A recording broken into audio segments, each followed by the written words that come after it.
think we can all agree on that we need money to survive in this society. What do we use money for? To pay bills, to be here, to eat, everything. So my claim today is raising the minimum wage will result in job loss. So for those of you who are not clear, by definition, minimum wage is the lowest one can pay you permitted by law. So I'm going to cover why raising the minimum wage will result in job loss through the scale effect, substituting, and how this produces unmotivated workers.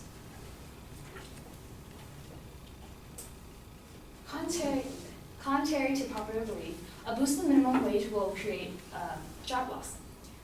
A report from the Congressional Budget Office, also known as CBO, if this notion will be passed, 500,000 jobs will be lost. And one of the ways that jobs will be shrink is through the scale effect. Now, for employers to give higher wages to employers, they need money. So so they need a source of income, and through that they would raise the prices on goods and services. So that will result in a domino effect. The higher the prices are, the less people would buy, and the less people would buy, the less the employers would produce, and thus less they will hire. And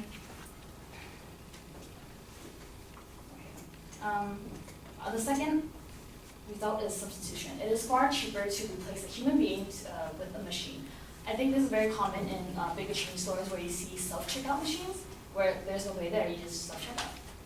And also another way is to put more workload on the higher skilled workers. So if you have 5 underskilled workers and 2 skilled workers, it's more beneficial to fire those 5 or cut off some and put more workload on the higher skilled workers, making them have more work done in the same amount of time, and that causes problems. And also, if lower skilled workers complain and get a 40% increase, there's nothing stopping from the higher skilled workers to get an increase also.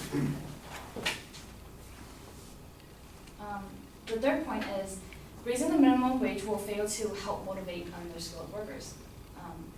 If I just recently graduated out of high school and my paycheck is comparable to a college graduate's paycheck, what's the point in investing my money into my education? What's the point of going to school? Why am I here? That also keep that in mind. And there is no reason why an underskilled worker should be paid as much as a higher skilled worker. The reality is, minimum wage jobs is not going to support a family of 5 with a big house, a Nissan GTR, and all the kids have like an iPhone. That's not reality. There's a grind you have to go through, and these minimum wage jobs are entry-level jobs that underskilled workers go through to become more experienced. So later on, they could climb up the career ladder and command a higher pay. The notion of raising the minimum wage is based on good intentions, but this can become fruitless.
All right, Anna, you have a clearly stated proposition. I think you should give us a little bit of context here.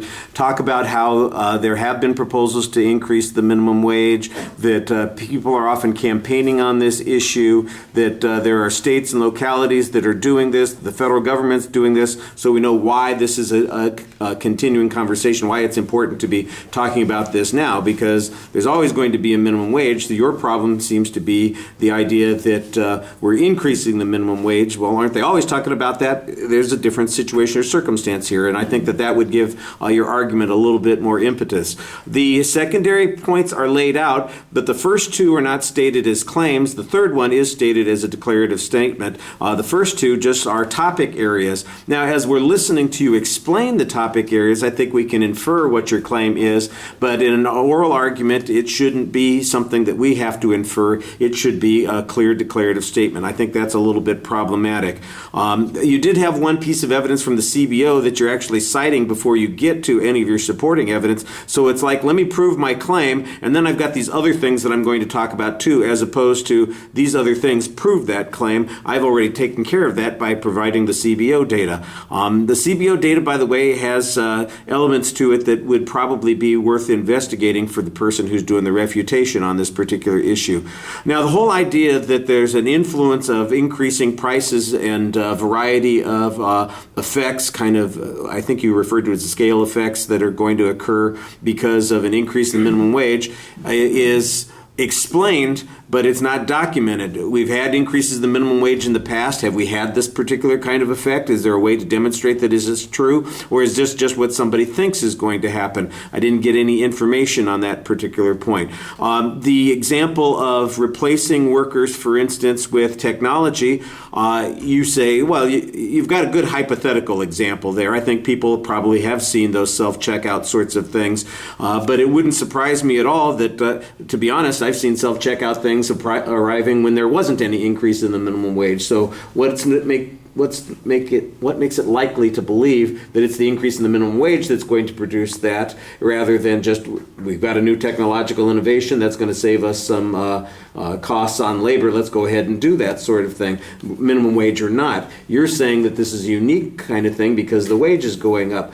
I think you have to show us what the costs would be for, let's say, a business, and that it would be effective for them to save costs doing this kind of thing. It might not be effective to do it for a lot of stores currently because it's, they're priced out of the marketplace to have that self-checkout. You got to have somebody monitor it anyway, so they've only got a couple of employees. But if the prices went up substantially, then that becomes something that makes it more desirable to do those things. Then I can see that there's more causality on that point. As it is, I just think that there's you're relying on a piece of data that is not necessarily linked to the minimum wage, although I think there's a reason to believe that it might be.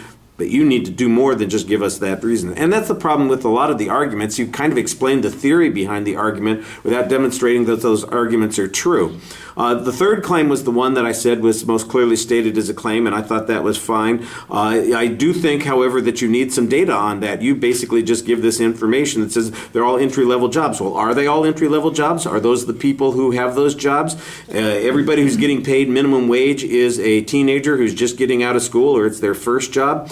That seems to be the inference that you're making, and I'm not sure that that's a safe inference to make, and you don't have any data to back it up. So when there's a response to this, and they present some data or statistical information, that would be a conundrum for you. That would be problematic. Now, of course, we're not having a debate this time, but down the road we're going to be having a debate, and you'll want to be able to respond to those things, so you need to be a little bit better prepared. I thought you did a nice job presenting and explaining the ideas and concepts. Proving them is the place where it was a little bit weak. All right, thank you.